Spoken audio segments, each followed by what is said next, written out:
जी मेरे साथियों, तो आप लोग का एग्ज़ाम जो है 4 तारीख को है, आप लोग को पता है। आप लोग का जो है हिंदी का सारा डर आज खत्म कर देंगे, क्योंकि आज की इस वीडियो से आप लोग को 50 मार्क्स का गिफ्ट मिल जाएगा, ठीक है। वैसे आप लोग को पता होगा हिंदी का एग्ज़ाम में 2 मार्क्स का 6 क्वेश्चन आता है जो कि 12 मार्क्स का होता है, 3 मार्क्स का 6 क्वेश्चन आता है जो कि 18 मार्क्स का होता है। टोटल यहाँ पे हो गए 18 और 12 30 मार्क्स हो गए, और एक 5 मार्क्स में क्वेश्चन आता है एग्ज़ाम में, लॉन्ग क्वेश्चन में, ठीक है। तो टोटल आपसे एग्ज़ाम में 35 मार्क्स का क्वेश्चन जो है आ जाता है, और जो भी क्वेश्चन रहेगा वो सारे इसी वीडियो से रहेगा, है ना, 100% गारंटेड। तो आप लोग इस वीडियो को देखिए, एकदम अच्छे से समझिए, सारा क्वेश्चन को याद मत करिए, अगर समझ के जाइएगा एग्ज़ाम में खुद से लिख दीजिएगा।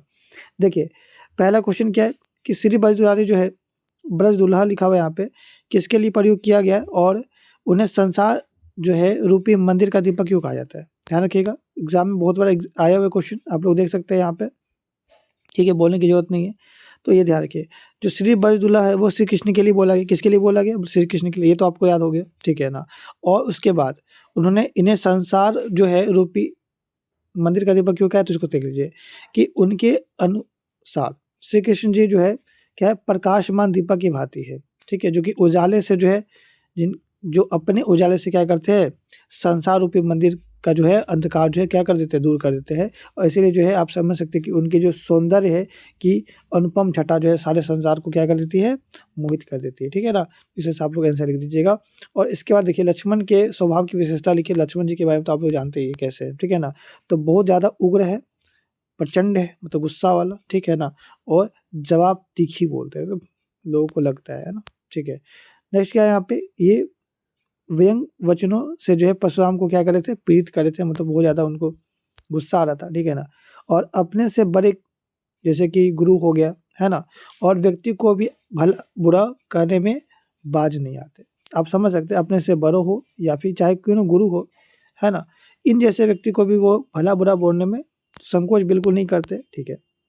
उनकी उग्रता और कठोर वचनों को सुन करके जो है सभाजन, जो सभाजन थे ना, वो सब क्या होते हैं, वो भी उन्हें बोलते हैं कि अनुचित कहते हैं ना, ठीक है, उनको अनुचित बोलते हैं कि नहीं तुम सही नहीं बोल रहे हो, गलत बोल रहे हो, ठीक है ना। देखिए ये तो वैसे ही है। बिस्मिल्लाह खान को शहनाई की मंगल ध्वनि का नायक क्यों कहा जाता है? आप लोग ध्यान रखिएगा, बिस्मिल्लाह खान जी का मतलब ही शहनाई, क्योंकि शहनाई वादक थे वो, ठीक है, शहनाई बजाते थे। तो शहनाई जो है आप समझ सकते हैं कि म मांगलिक अवसर पे बजाया जाता है। शहनाई एक प्रकार का औज़ार है, जैसे कि बाँसुरी होता है, वैसे ही होता है, जो कि मांगलिक यानी कि कोई खुशी का समय तब बजाया जाता है, ठीक है ना। शहनाई जो है मंगल ध्वनि पैदा करने वाला एक व्यंग इ ठीक है, वाद्य यंत्र है। वाद्य यंत्र मतलब जो बजाया जाता है, ठीक है, वैसा एक औज़ार है जो कि मंगल ध्वनि उत्पन्न करता है, जैसे बाँसुरी हो गया, बाँसुरी जैसा ही होता है। खान साहब, बिस्मिल्लाह खान के बारे में बोल रहे हैं, वो मंगल ध्वनि बजाते थे। आप समझ सकते हो, उनका जो आवाज़ होता था शहनाई से बहुत अच्छा आता था, है ना? ठीक है ना? और शहनाई वादक के रूप में जो है उनका जो स्थान एकदम सर्वश्रेष्ठ था, मतलब सबसे ऊपर। यही कारण है कि उन्हें शहनाई की जो है मंगल ध्वनि का नायक कहा जाता था। आप समझ सकते हैं कि 15 अगस्त हो गया, 26 जनवरी हो गया, जिस दिन देश आज़ाद हुआ था, उस दिन भी खुद ये बजाए थे। तो इन सब जैसे शादी हो गया, मंदिर हो गया, इन जगह पे जो है वो अपना जो है मांगलिक स्थान पे जो है क्या करते थे, शहनाई को बजाकर, ठीक है?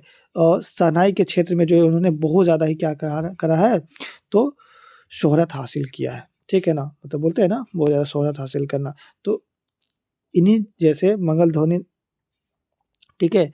मंगल ध्वनि जो भी है आपका यहाँ पे, शायद ही कोई निकाल पाएगा। इनके जैसे जो मंगल ध्वनि है, शायद ही कोई निकाल, मतलब आप ऐसे सोच सकते हैं कि इनके जैसा मंगल ध्वनि और कोई निकाल ही नहीं सकता है, ठीक है ना? इतना अच्छा निकालते थे। और बिस्मिल्लाह खान को इसलिए क्या कहते हैं, मंगल ध्वनि का नायक कहते हैं, ठीक है ना?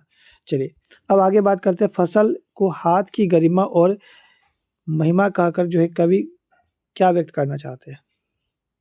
ठीक है, ध्यान रखिएगा, फसल के लिए भले ही पानी चाहिए, मिट्टी चाहिए, सूरज का रोशनी चाहिए, हवा चाहिए, भले ही चाहिए, इन सब तत्वों की ज़रूरत है। लेकिन मनुष्य का जो परिश्रम है, उसके बिना ये सारे साधन क्या है, व्यर्थ है, बर्बाद है, कोई फ़ायदा नहीं, ठीक है ना? यदि मनुष्य अपने परिश्रम के द्वारा इसे क्या करते हैं इसे भली प्रकार से नहीं सींचे, तब क्या होगा कि कोई सफलता नहीं होगी। इन साधनों का कोई सफलता नहीं होगी, कुछ नहीं होने वाला है, फसल बनेगा ही नहीं। तो अतः मानव श्रम फसल के लिए बहुत ही ज़्यादा ज़रूरत है, ठीक है ना? आप सब कुछ ले लो, अब इंसान नहीं उसमें मेहनत करेगा तो होगा ही नहीं, उगेगा ही नहीं, ठीक है ना। बाल गोविंद भगत की दिनचर्या लोगों के लिए आश्चर्य का कारण क्यों था, एकदम स्टार्ट वाला क्वेश्चन है, ठीक है, ध्यान रखिएगा। चलिए बात करते हैं यहाँ पे कैसे बाल गोविंद भगत का जो दिनचर्या वो लोगों का आश्चर्य का कारण ठीक है ना, इसलिए था क्योंकि आप समझ सकते हैं कि अपने नियमित नियमों का जो है दृढ़ता से पालन करते थे। जो भी उन्होंने नियम बना के रखा, जो रूल बना के रखा है, उसका एकदम अच्छे से पालन करते थे, एकदम डिसिप्लिन वाला व्यक्ति। वे भले ही उठ ठीक है, आप समझ सकते हैं वो क्या होते थे, भोर उठते थे, बहुत भोर मतलब बहुत सुबह में उठते थे और 2 मील दूर जो नदी होता था वहाँ पे नहाते थे, ठीक है? 2 मील दूर नदी में नहाते थे और वह ना सर्दी देखते थे और ना ही गर्मी, उसको कोई मतलब नहीं उनको। ना सर्दी ठंडा का समय है, गर्मी का समय, उसको कोई मतलब नहीं, है ना? जो उनका नियम है वो नियम है। वे बिना पूछे ना ही आप समझ सकते हैं कि किसी की वस्तु को छूते थे और ना ही उसको व्यवहार में लाते थे, ठीक है? किसी का वस्तु को नहीं छूते थे बिना पूछे और कोई ठीक है, कई बार तो आप समझ सकते हैं कि अपने नियमों पर वो इतना दृढ़ हो जाते थे कि जो सोच होता है, वो भी करने के लिए जो है दूसरा का खेत का प्रयोग नहीं करते थे, ठीक है? वृद्ध होते हुए भी उनकी जो नियम पर जो दृढ़ता थी, उसको देख कर के लोग आश्चर्य हो जाते थे, है ना? इसलिए ये ठीक है, क्या थे? आश्चर्य का कारण बने हुए थे। आगे देखिएगा बिस्मिल्लाह खान तो पढ़ लिए हम लोग, अब हम लोग पढ़ने वाले हैं लखनवी अंदाज़ के बारे में। लखनवी अंदाज़ शीर्षक पाठ के में जो है लेखक का जो है नवाब साहब के किन हाव-भाव से महसूस हुआ कि वे उनसे बातचीत करने के लिए तनिक भी उत्सुक नहीं। ये भी इम्पोर्टेंट क्वेश्चन है, ठीक है, याद रखिएगा। इसका आंसर आप लोग क्या लिखिएगा कि नवाब साहब जो है लेखक को सेकंड क्लास के डब्बे में आया हुआ देखकर उनमें असंतोष का भाव छप गया। जैसे ही आप देखोगे नवाब साहब जो है वो लेखक को क्या देखते हैं कि सेकंड क्लास डब्बा में आ गया। इसको देख कर के उनके अंदर असंतोष आ गया, है ना? क्यों? क्योंकि उन्हें एकांतवास में बाधा का अनुभव होने लगा, ठीक है? वो ठीक है, आप समझ सकते हैं अनमने होकर के खिड़की से बाहर झाँकते रहे और लेखक को न देखने का नाटकीय प्रदर्शन करते रहे। नवाब साहब के इन हाव-भाव को देख कर के अनुभव मतलब उनको अनुमान लग गया कि वे बातचीत के लिए जो है किंचित भी उत्सुक नहीं है, मतलब तनिक भी उत्सुक नहीं है। तनिक लिखिएगा, ठीक है? ऐसा वर्ड आप मत लिखिएगा, आप लोग और उलझ जाइएगा। आगे देखिए यहाँ पे क्या है, मनुष्य के जीवन में आस-पड़ोस का महत्व होता है, परंतु महानगर में जो है आप देखोगे रहने वाले लोग जो है प्रायः पड़ोसी कल्चर से वंचित हो रहे हैं। इस बारे में अपने विचार दीजिए, देखिएगा। ये तो आप लोग ऐसे भी लिख सकते हैं, सही इम्पोर्टेंट क्वेश्चन है, ठीक है? देखिएगा, आज जो है मनुष्य के जो है भी संबंधों का जो क्षेत्र है वो सीमित होता जा रहा है। मतलब जितने भी उनके रिलेटिव है लोग उससे बहुत कम बात करते हैं। मनुष्य जो है आत्म केंद्रित हो जा रहा है, यानी कि इंट्रोवर्ट होता जा रहा है, वो खुद से मतलब रखता है ना? और उसे अपने सगे-संबंधी तक के बारे में जो है अधिक जानकारी नहीं होती है ना? कौन क्या कर रहा है, कैसा है, ठीक है, कुछ जानकारी नहीं। यही कारण है कि आज के समाज में पड़ोसी कल्चर लगभग एकदम लुप्त होता जा रहा है और लोगों के पास समय का अभाव होता जा रहा है, ठीक है? मनुष्य के पास इतना समय नहीं है कि वे अपने पड़ोसियों से मिलकर कुछ बातें भी करें, ठीक है? ऐसा आप लोग लिख दीजिएगा। पठित पाठ के आधार पे फादर कामिल बुल्के की जो छवि जो है यहाँ पे उभरती है, उसे अपने शब्द में लिखिए। ठीक है, देखिएगा यहाँ पे क्या लिखिएगा आंसर? पठित पाठ के आधार पे फादर बुल्के मानवीय करुणा के क्या है? अवतार प्रतीत होते हैं। मानवीय करुणा के अवतार प्रतीत होते हैं। उनमें वात्सल्य, ममता कूट-कूट के भरा हुआ है, ठीक है ना? अपने प्रियजनों के प्रति अत्यधिक जो है आत्मीयता रखते हुए भी उन पर करुणा, ममता, वात्सल्य की वर्षा जो है निरंतर करते रहते थे। अपने प्रियजनों के प्रति इतना आत्मीयता रखते थे कि अपना ठीक है ना? आप समझ सकते हैं, अपना आशीर्वाद से लोगों के मन को है ना लबालब कर देते थे और इस तरह से जो है मानवीय करुणा के अवतार थे वो, है ना? आप ये समझ सकते हैं, बिल्कुल आसान है, इसमें कुछ ज़्यादा आपको याद नहीं करना। कुछ-कुछ वर्ड याद रखिएगा, क्या? करुणा, ममता और वात्सल्य की वर्षा जो है वो निरंतर करते रहते थे और वो आशीर्वाद जो लोगों को देते हैं ना, अपने आशीर्वाद से ही लोगों का जो है मन को एकदम लबालब कर देते थे, ठीक है? इतना वर्ड आप याद रखिएगा, आप लोग ऐसे खुद से लिख लीजिएगा। चलिए, अब आगे बताते हैं यहाँ पे क्या है?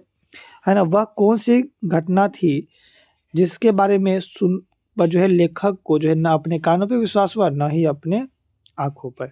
ये क्वेश्चन एकदम इम्पोर्टेंट क्वेश्चन, इसको ध्यान रखिएगा। तो इसका आंसर लिखिएगा, जब पहली बार लेखिका, किसका बारे में बात करें? लेखिका, है ना। लेखिका की कॉलेज से अपने पिता के पास जो है शिकायत आया, तो लेखिका बहुत ज़्यादा डर गई, क्योंकि कॉलेज के प्रिंसिपल ने जब बताया कि मन्नू के एक इशारे पर लड़कियां जो है बाहर आ जाती है और नारे लगाते हुए प्रदर्शन करने लगता है। आप समझ सकते हैं कि मन्नू इतना क्लास में फेमस थी, है ना, मतलब उसके बाद सब लोग मानती थी, प्रदर्शन करने लगते थे। तो पिताजी ने कहा कि, है ना, यह तो देश की मांग है। लेखिका की अनुमान थी कि उनके पिता उस पे गुस्सा करेंगे, बुरा भला कहेंगे, लेकिन ठीक इसका उल्टा हुआ, है ना, और उन्हें शाबाशी भी दे दी। मतलब उनको लगा डाँट मिलेगा तो शाबाशी मिल गया। तो इससे ना उनको अपने आँखों पे विश्वास हुआ, ना अपने कानों पे, एकदम आसान है सर, ठीक है ना।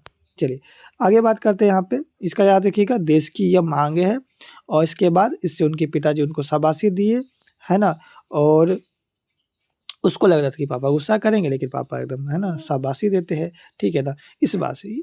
तो आप लोग इतना आंसर तो ज़रूर लिख लीजिएगा, एकदम आसान से, कोई याद करने की ज़रूरत नहीं, एकदम आसान, याद भी हो गया होगा। पठित पाठ के आधार पर तुलसीदास के, है ना, भाषा सौंदर्य पर प्रकाश डाली। देखिएगा, आप लोग यहाँ पे क्या लिखोगे आंसर, इसको समझिएगा। तुलसीदास द्वारा जो है लिखित रामचरित अवधी भाषा में लिखी गई। रामचरितमानस जो है किस भाषा में लिखा गया है?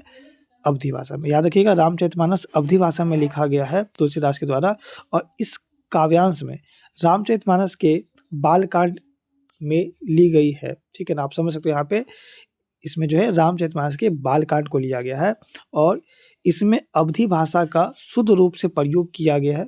अब देखने को भी आपको मिल जाएगा। तुलसीदास ने इनमें दोहा, छंद, चौपाई का बहुत अच्छे से प्रयोग किया है, जिसके कारण काव्य के सौंदर्य तथा आनंद में वृद्धि हुई है, और भाषा में लफ्ज, आप समझ सकते हैं यहाँ पे लयबद्धता बनी रही है, ठीक है ना। और तुलसीदास जी ने ठीक है, आप क्या बोल सकते हैं यहाँ पे, अलंकारों से सटीक प्रयोग, अलंकार हो गया यहाँ पे, ठीक है ना, अलंकारों के सटीक प्रयोग से इसकी भाषा को और भी सुंदर, आप समझ सकते हो, संगीतात्मक बना दिया है। आप यहाँ पे क्या लिखोगे इसका आंसर याद करने का, देखिए तरीका बता रहे हैं। सबसे पहले आप ये लिखिएगा, रामचरितमानस कौन सा भाषा में? अवधी भाषा में। बालकांड इसमें लिखा गया है, क्या लिखा गया है? बालकांड। और अवधी भाषा का एकदम शुद्ध रूप से इसमें अच्छे से प्रयोग किया गया है। इसमें उन्होंने दोहा, छंद, चौपाई एकदम बहुत सुंदर से प्रयोग किया है, ठीक है। इतना बात आप लोग लिख देंगे, इतना तो लिख देंगे ना, ठीक है ना। और उन्होंने जो इसमें अलंकारों का भी एकदम अच्छे से प्रयोग किया, जिसके कारण आप देखोगे एकदम सुंदर लगता है, ठीक है ना, संगीतात्मक और सुंदर लगता है। इतना लिख दीजिएगा, आप लोग याद हो गया होगा, ठीक है। थोड़ा सा याद कर लीजिएगा और अपने से एफर्ट लगा लीजिए, हो जाएगा। कवि की आँख फागुन की सुंदरता से क्यों नहीं हट रही? एकदम इम्पोर्टेंट क्वेश्चन है, ठीक है ना। कवि की आँख फागुन की सुंदरता से क्यों नहीं हट रही है? कब, ठीक है, यहाँ पे फागुन का मौसम तथा दृश्य अत्यंत मनमोहक होता है, चारों तरफ, है ना, का जो है दृश्य अत्यंत स्वच्छ तथा हरा भरा दिखाई देता है, ठीक है ना। और पेड़ों की कहीं जो है हरी तो कहीं लाल पत्तियां हैं, फूलों की मंद मंद जो है खुशबू हृदय को जो है मुग्ध कर लेती है, इसलिए कवि की आँख फागुन तक जो है फागुन की सुंदरता से नहीं हट। आप यहाँ पे समझना कि फागुन की सुंदरता से क्यों नहीं हट रहा, तो इसका आंसर आप लोग यही लिखिएगा कि जो ये मौसम है काफ़ी ज़्यादा एकदम मनमोहक है, और यहाँ पे स्वच्छ हरा भरा जो है, आप समझ सकते हो कि दृश्य यहाँ पे देखने को मिल रहा है चारों तरफ, है ना, ठीक है। यहाँ पे पेड़ बहुत हरा लाल सबको दिख रहा है, पत्ता, है ना, और एकदम जो है लोगों का जो है हृदय को जो है मंत्रमुग्ध कर दे रहा है, ऐसा आप यहाँ पे समझ सकते हो इस कारण।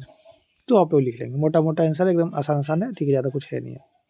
12 क्वेश्चन देखिएगा क्या है, कवि जयशंकर प्रसाद ने जो सुख का स्वप्न देखा था उसे कविता में किस रूप में अभिव्यक्त किया, उसको समझिएगा। देखिए, कवि ने जो सुख का स्वप्न देखा था उसे वह अपनी प्रेयसी, किसके बारे में? प्रेयसी नायिका के माध्यम से जो है व्यक्त किया है, ठीक है ना। और कहता है कि नायिका स्वप्न में उसके पास आते जाते मुस्कुरा कर भाग गई, है ना, आई सपना में और मुस्कुरा करके भाग गई, ठीक है। अतः उसे उसका सुख नहीं मिल सका, है ना, मतलब वो ज़्यादा दिन तो उसके पास रही नहीं, ऐसा, जिसे वह सुख समझता था, वह स्वप्न जो है एक आप समझ सकते हैं रूपी छलावा था, जो कि ठीक है, आप समझ सकते हैं कि अस्थायी रूप से जो है उनके जीवन में आई थी। अस्थायी रूप से मतलब ज़्यादा दिन के लिए नहीं, कम समय के लिए उनके जीवन में आई थी, ऐसा आप यहाँ पे लिख सकते हैं। एकदम आसान है, कुछ नहीं है यहाँ पे। नेक्स्ट क्वेश्चन देखिएगा, बिस्मिल्लाह खान के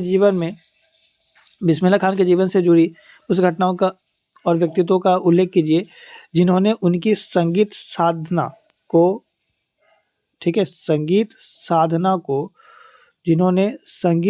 को क्या किया, समृद्ध किया। यहाँ पे बहुत बार एक चीज़ आ गया है, संगीत साधना को समृद्ध किया। यहाँ पे एक क्वेश्चन है आपके पास, इसका आंसर आप लोग लिख दीजिएगा। 5 मार्क्स का क्वेश्चन है, वैसे थोड़ा सा लंबा क्वेश्चन है, देखिएगा। सबसे पहले यहाँ पे उनके बारे में हम यहाँ पे बात कर लेते हैं। बालाजी मंदिर तक जाने की रास्ता जो है आप यहाँ पे समझ सकते हैं रसूल बाई, ठीक है ना, और रसूल बाई आप लिख सकते हो यहाँ पे, और बतुल बाई के यहाँ से होकर जाता था।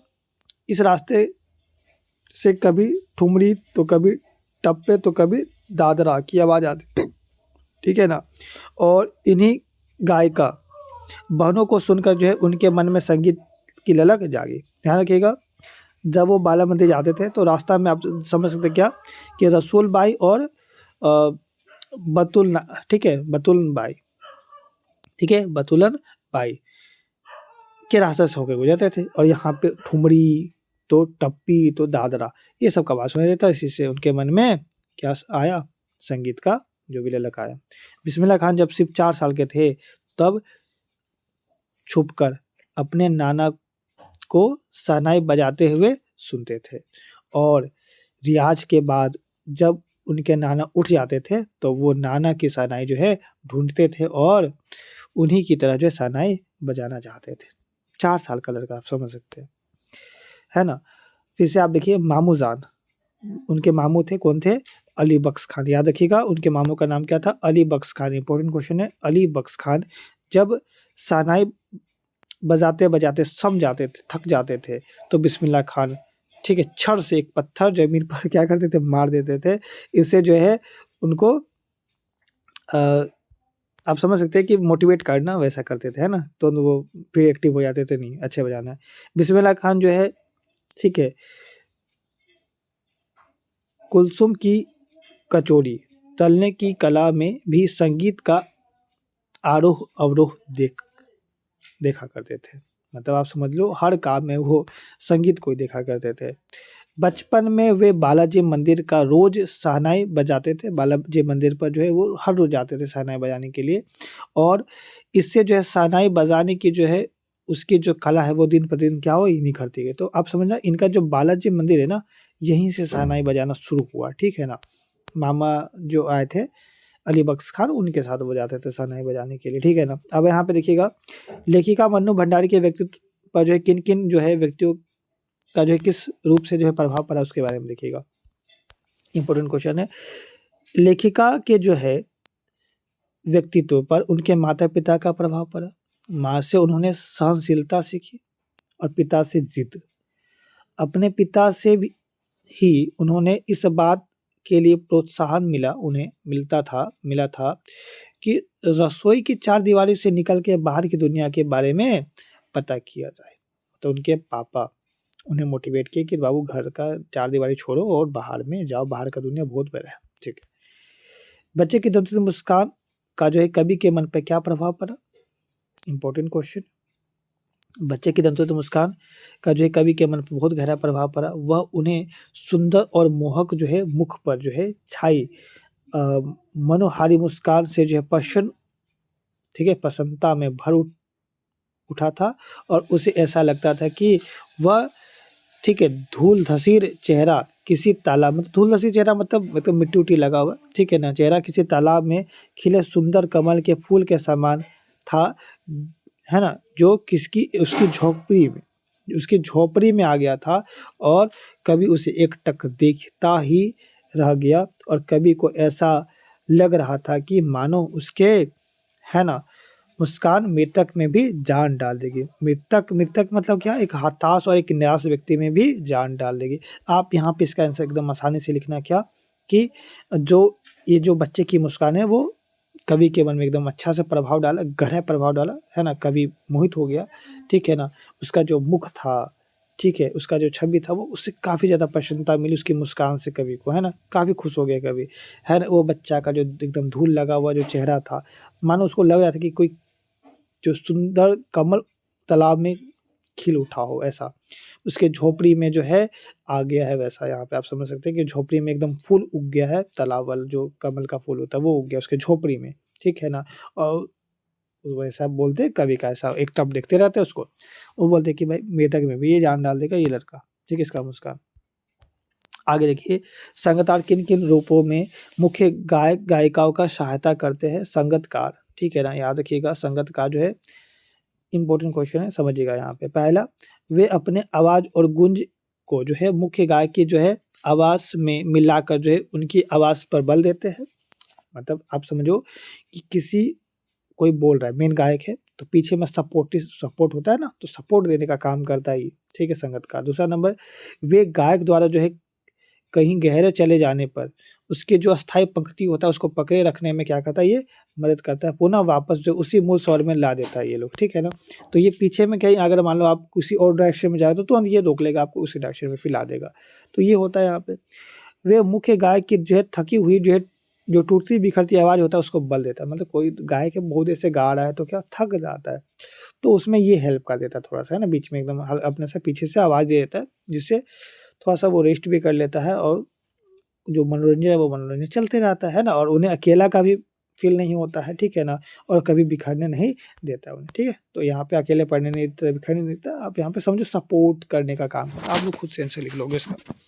अब आगे देखिए, यहाँ पे सेनानी ना होते हुए भी चश्मे वाला को लोग कैप्टन क्यों कहते थे? एकदम इम्पोर्टेंट क्वेश्चन है। सेनानी ना होते हुए भी चश्मे वाले को लोग कैप्टन क्यों कहते थे? ध्यान रखिएगा, सेनानी ना होते हुए भी चश्मे वाले को लोग कैप्टन इसलिए कहते थे क्योंकि उसके अंदर जो है देशभक्ति की जो भावना एकदम कूट-कूट के भरा हुआ था। चश्मा वाला का है ना देशभक्ति बहुत ज़्यादा था।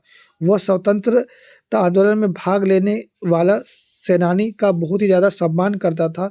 वह नेताजी की मूर्ति पे जो है बार-बार चश्मा पहनाकर जो है अपने प्रति जो है उनके प्रति जो है आप समझ सकते हो कि श्रद्धा और देशभक्ति प्रकट करता था, और इसलिए जो है उन्हें कैप्टन कहते थे, ठीक है ना? बात समझ में आया?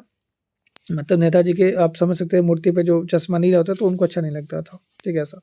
18 नंबर क्वेश्चन देखिएगा क्या है, बिना विचार ठीक है, घटना और पात्र के भी क्या कहानी लिखी जा सकती है? और यशपाल के लिए जो है विचार से आप क्या कहाँ तक सहमत है, आप ये बताइए। बिना कोई घटना और पात्र से कोई कहानी लिखी जा सकती है? बताइए तो। हम इस यशपाल के विचार से सहमत है, बिना घटना और बिना पात्र के, है ना, बिना विचारे कहानी नहीं लिखी जा सकती है, ठीक है। अतः जब घटना नहीं होगी तो यह कैसे पता चलेगा कि क्या हुआ, नहीं हुआ? बिना पात्र के कुछ होता है कैसे? कैसे मतलब घटेगा कैसे, आप समझ लो। इसलिए बिना घटना पात्र के कहानी नहीं लिखा जाता। तो आप लोग लिख दीजिएगा, एकदम आसान आंसर है, मतलब क्वेश्चन से ही मिलता-जुलता तो आंसर है, आप लोग बना लीजिएगा। लेखिका की अपने पिता से जो है वैचारिक टकराव को अपने शब्दों में लिखिए। जो वैचारिक टकराव होता था उसको लिखना है।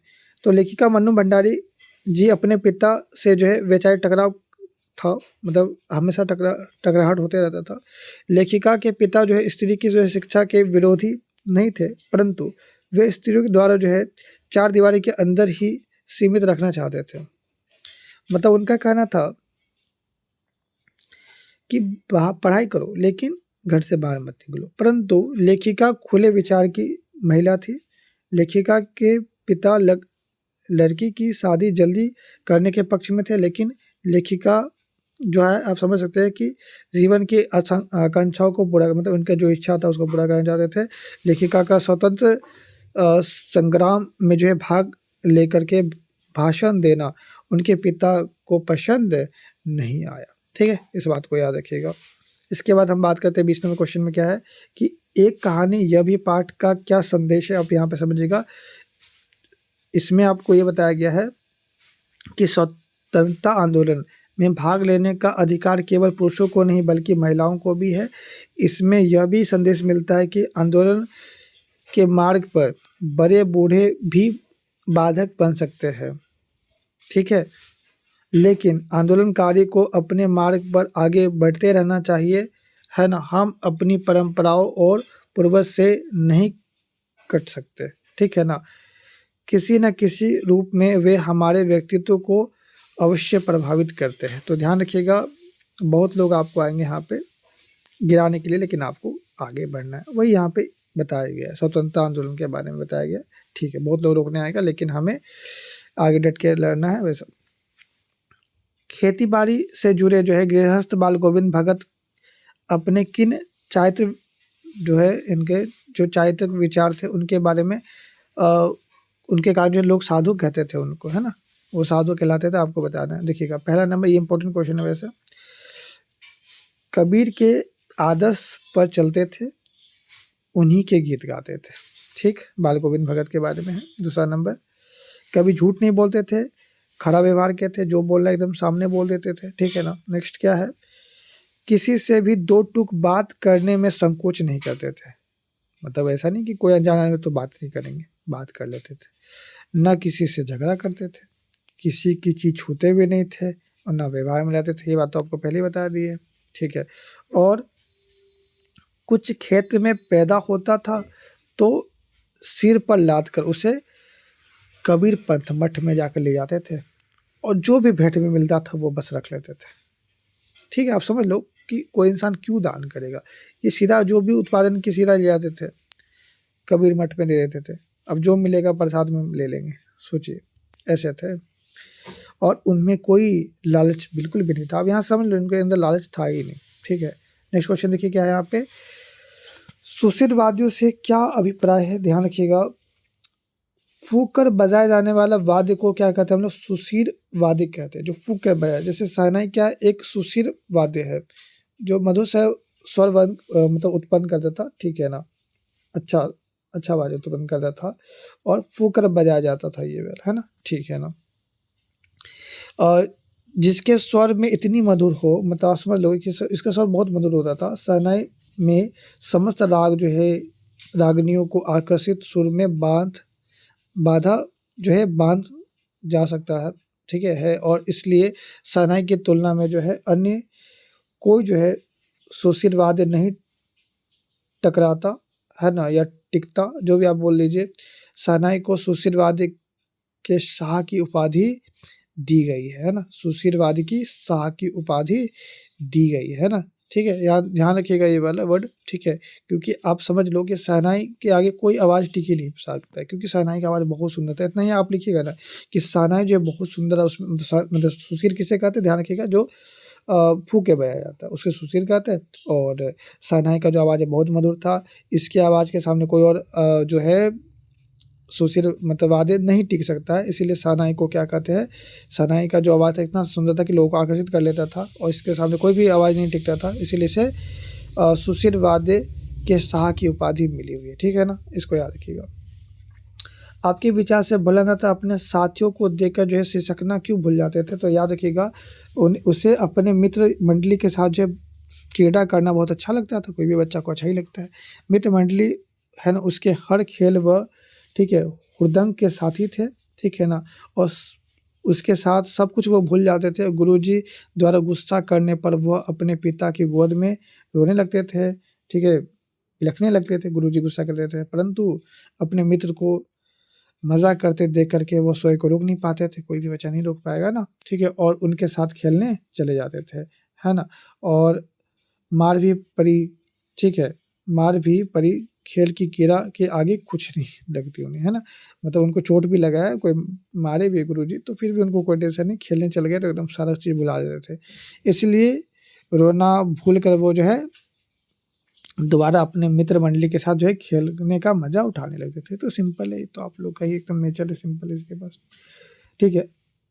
अखबारों ने जिंदा नाक लगाने की खबर को किस से प्रकाशित किया, ये इंपॉर्टेंट क्वेश्चन है, ध्यान रखिएगा। अखबारों ने जॉर्ज पंजम की नाक की जो है जिंदा लगाने की खबर को बड़ी कुशलता से छापा, बड़ी कुशलता से, है ना, आप समझ सकते हैं। यहाँ पे उन्होंने बस इतना ही छापा कि नाक का मसला हल हो गया है, ठीक है ना, और राजपथ पर जो है इंडिया गेट के पास जो है वाला जो जॉर्ज पंजम की लाट है के नाक जो है लग रही है, और अखबारों ने सच्चाई नहीं दिखाई कि एक जिंदा आदमी का नाक काटकर जोत पंचम के नाक में लगाई गई, ठीक है ना, ये नहीं दिखाया गया।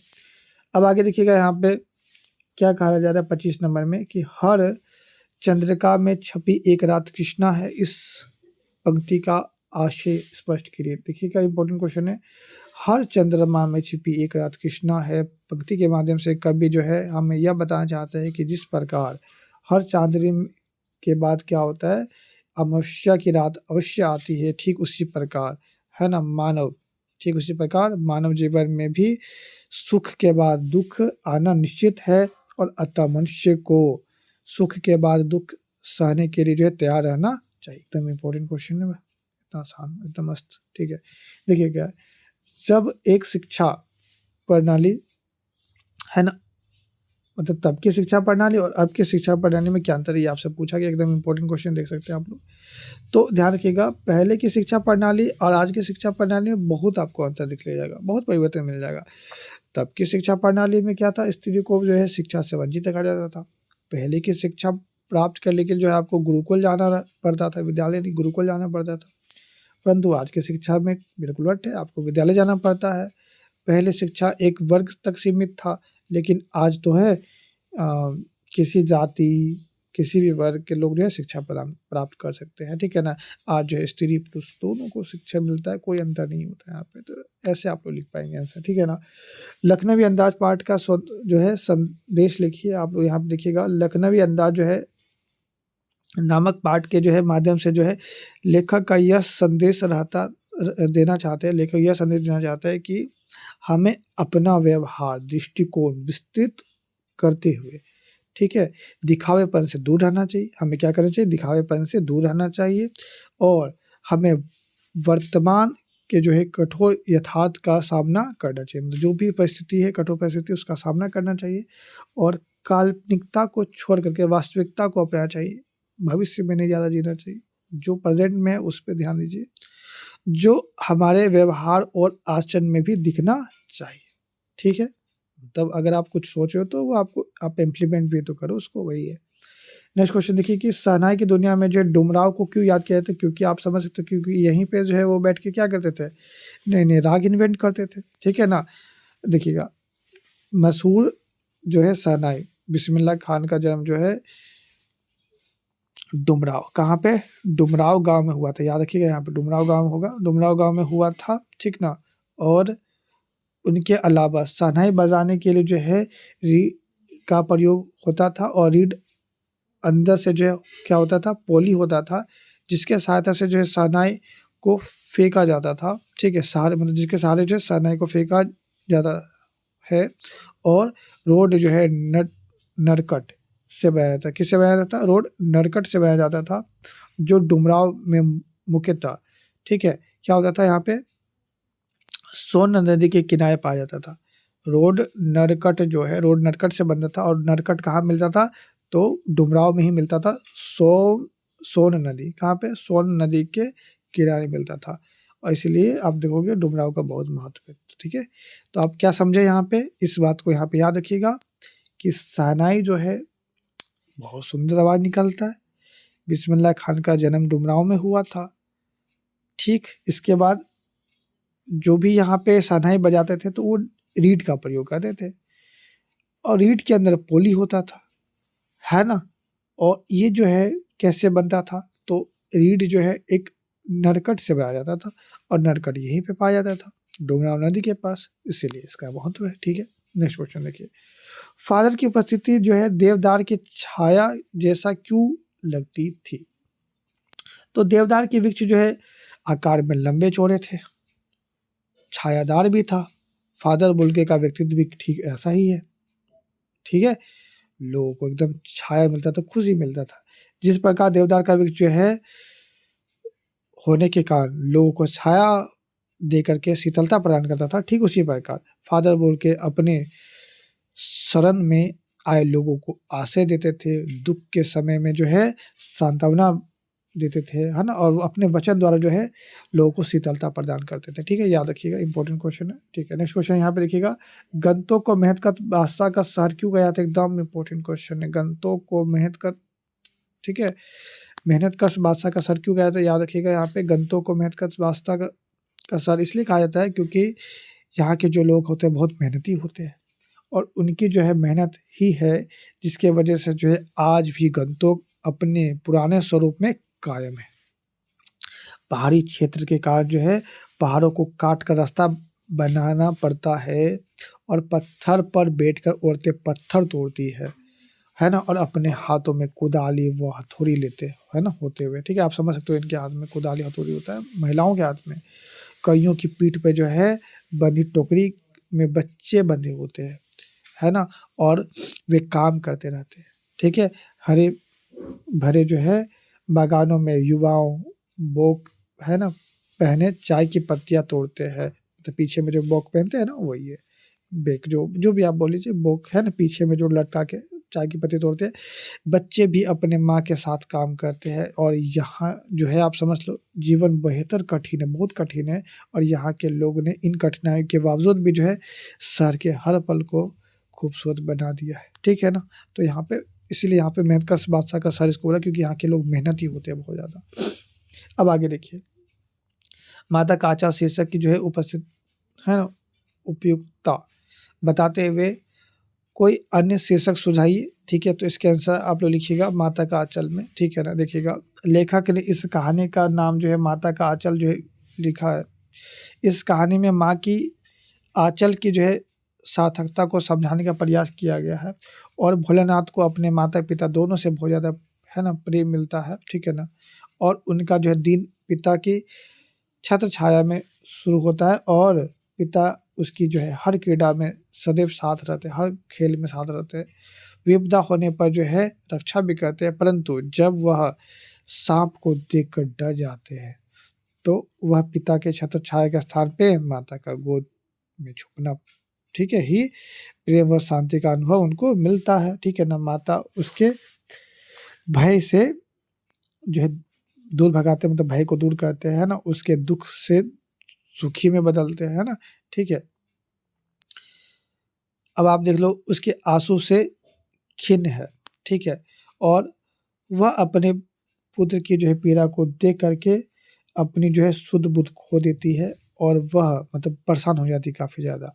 वह बस इसी प्रकार, ठीक है, इसी प्रयास में होती है कि अपने पुत्र की जो है पीड़ा को समाप्त कर सके और माँ का यही प्रयास उसके बच्चों को क्या बनाता है, आत्मिक सुख व प्रेम का अनुभव कराता है, ठीक है ना। और इसलिए जो है उपयुक्त शीर्षक को हम कह सकते हैं कि माँ की ममता, क्योंकि कहानी में माँ का स्नेह भी प्रावधान है और इस यह शीर्षक एकदम अच्छा भी है, ठीक है ना। माँ की ममता आप क्या दे सकते हो, माँ की ममता दे सकते हो, क्योंकि माँ की ममता के बारे में अब जो भी बातें यहाँ पे लिख दीजिएगा, ठीक है, आपको पता भी चल गया होगा, ठीक है। अब आगे यहाँ पे देखिए क्या है, जोज पंचम के लाट की नाक जो है को पुनः लगाने के लिए जो है मूर्तिकार ने क्या क्या यत्न किए, याद रखिएगा इसका आंसर कि जोज पंचम के लाट की नाक को लगाने के लिए जो है मूर्तिकार ने अपने अनेक प्रयत्न किए। उन्होंने सबसे पहले जो है पत्थर को खोदने का प्रयास किया, ठीक है ना, जिससे वह मूर्ति बना सके।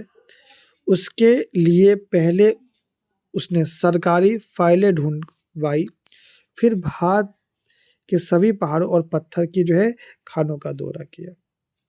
ये आंसर लिख दोगे आप लोग, है ना। नेक्स्ट क्वेश्चन देखिए क्या है कि संकलित पदों को ध्यान में रखते हुए सूरदास के जो है भ्रमण गीत की कुछ विशेषताएं लिखिए। देखिएगा यहाँ पे लिख दीजिएगा आप लोग क्या क्या, ठीक है। अब लिख दीजिएगा भ्रमण गीत में गोपियाँ के प्रति जो है अनन्य प्रेम को दर्शाया गया है। इसमें जो है उद्धव और गोपी के माध्यम से जो है जान को प्रेम के आगे जो है जो भी है नमस्कार जो भी बोल सकते हैं होते हुए दिखाया गया, नतमस्तक होते हुए दिखाया गया। क्या ज्ञान, यहाँ पे जान नहीं है, क्या यहाँ पे ज्ञान, ज्ञान को प्रेम के आगे झुकते हुए नतमस्तक होते हुए दिखाया गया है। ज्ञान के स्थान पर प्रेम को सर्वोपरि कहा गया, ठीक है, प्रेम को सर्वोपरि कहा गया ज्ञान के स्थान पे।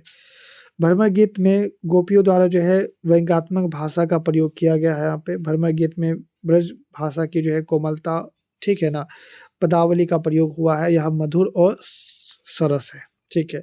इसके बाद आप लोग एक और लिख सकते हो कि भ्रमर गीत में जो है संगीतात्मक का गुण जो है विद्यमान है।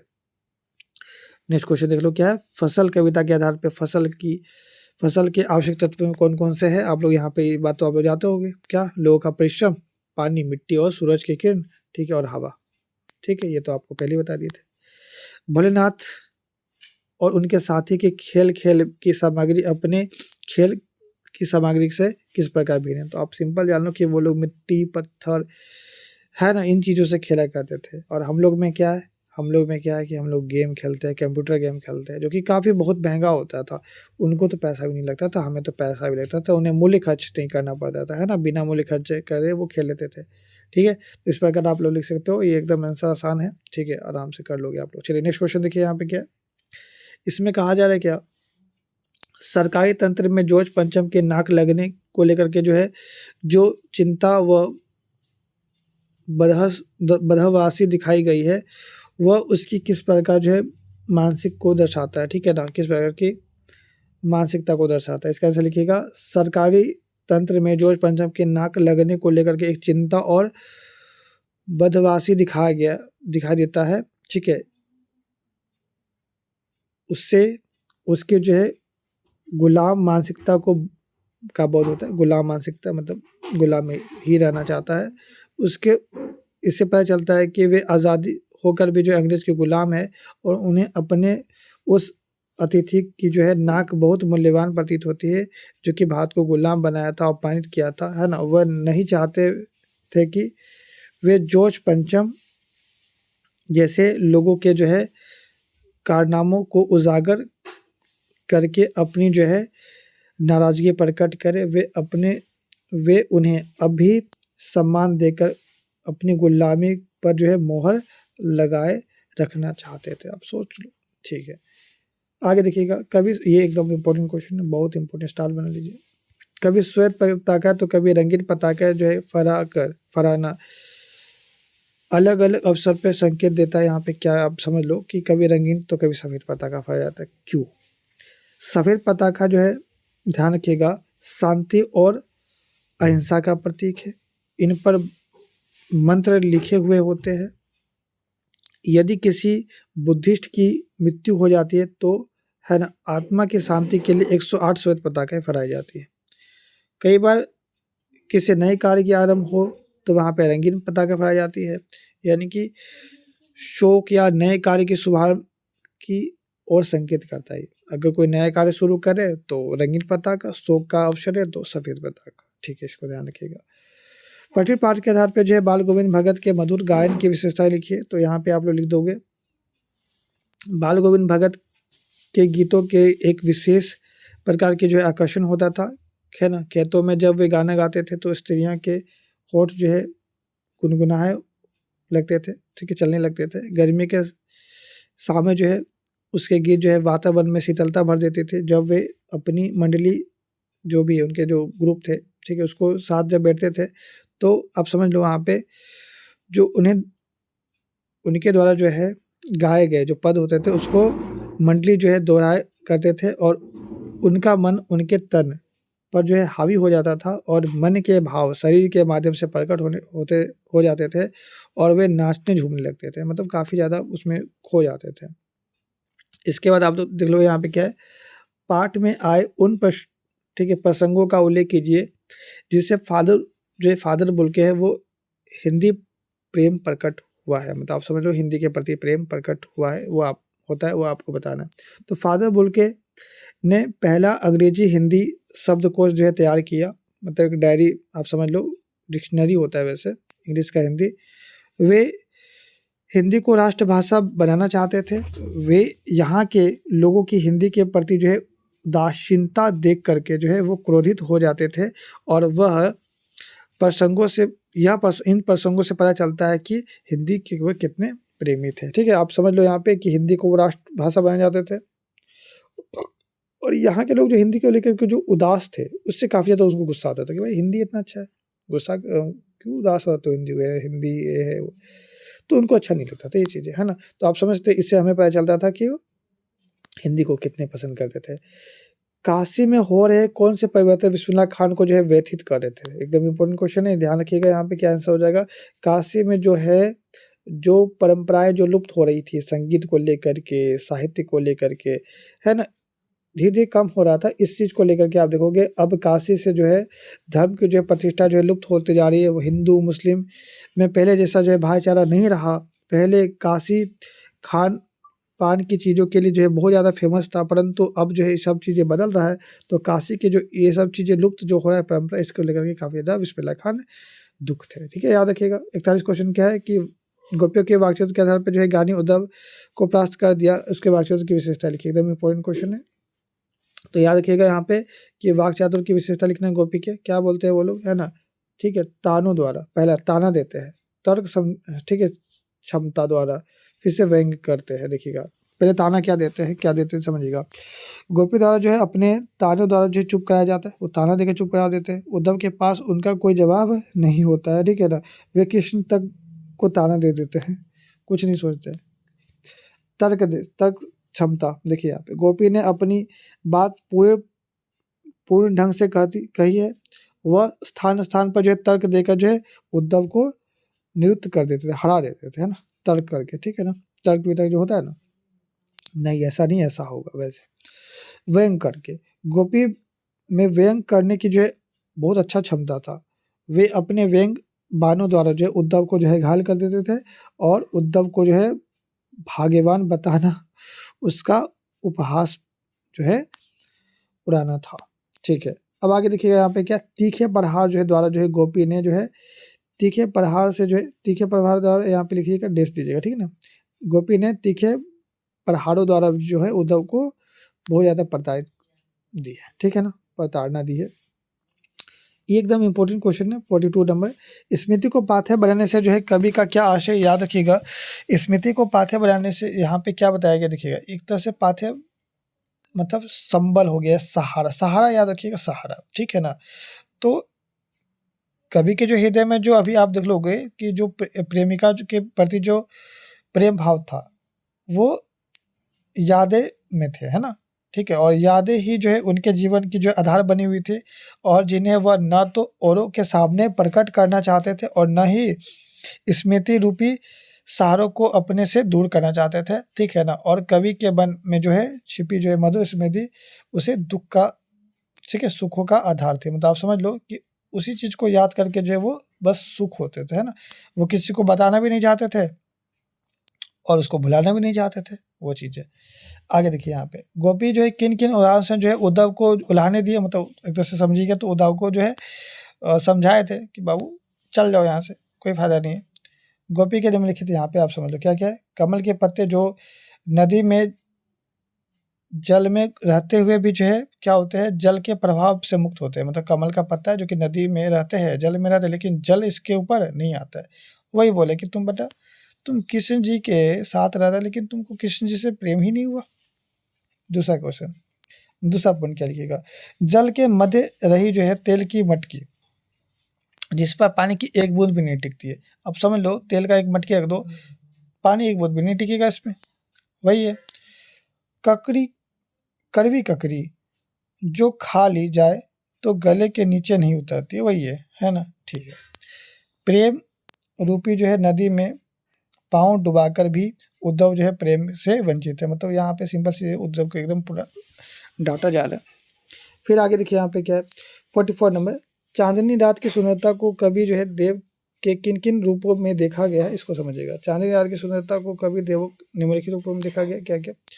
पहला, आकाश में फैली चांदनी को पारदर्शी शिलाओं से बने जो है सुधा मंदिर के रूप में, ठीक है, और जिससे सब कुछ देखा जा सकता है, ठीक है।